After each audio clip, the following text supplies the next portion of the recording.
Tulo karon ang adlaw sa sumpaki sa lisod pangitao ning pagbasa.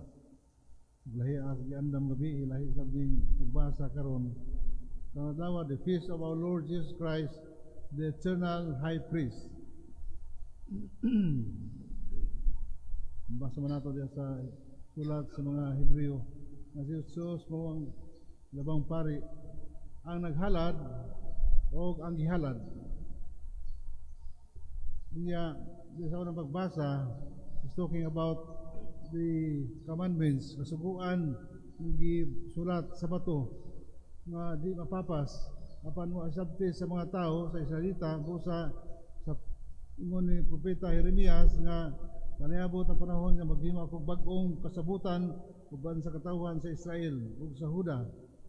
Ang kasabutan nga isulat niya sa pangisip sa tao o diha sa kasing-kasing sa tao, written and the head una-una sa tao and written in the hearts of men.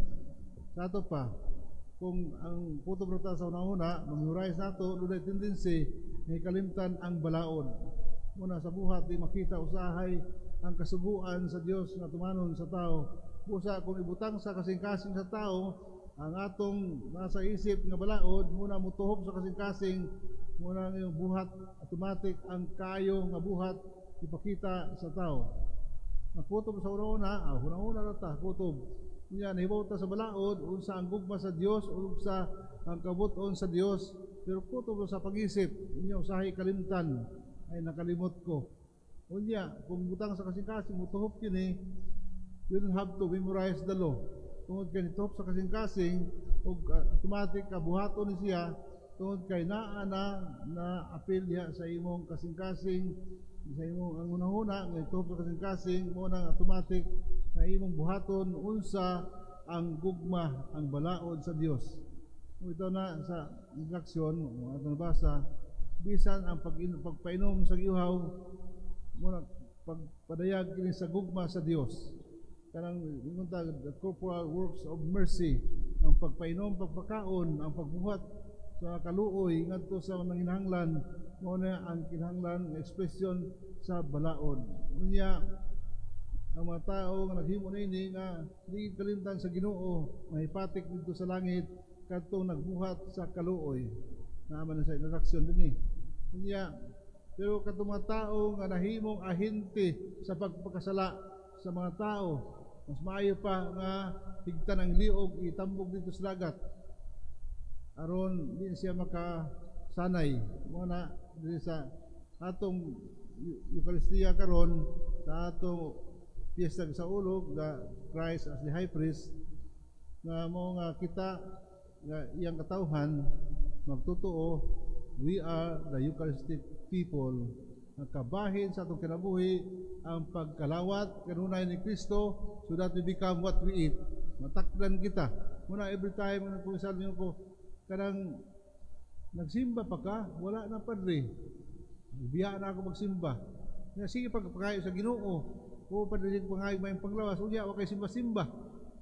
Muna multiply ang atong sala, wala tay giyaw away from the Lord. Malayo na ta, so ang mga sala bisag ginagmay mag-multiply hangtod magdinagko mupadaghan ang sala kay layo na sa Ginoo. Balik kita magsimba sa Ginoo ug sa kanabang kinasing-kasing nato magdawat kaniya ug sundon nato ang iyang balaod sa gugma. So mo na diha ang Eucharistia nga naghimo kanato katawhan sa Dios nga kita ang beneficiary sa pagpakamatay ni Jesus sa krus, ihal ang kulingon kita ang nakadawat niini nga benepisyo.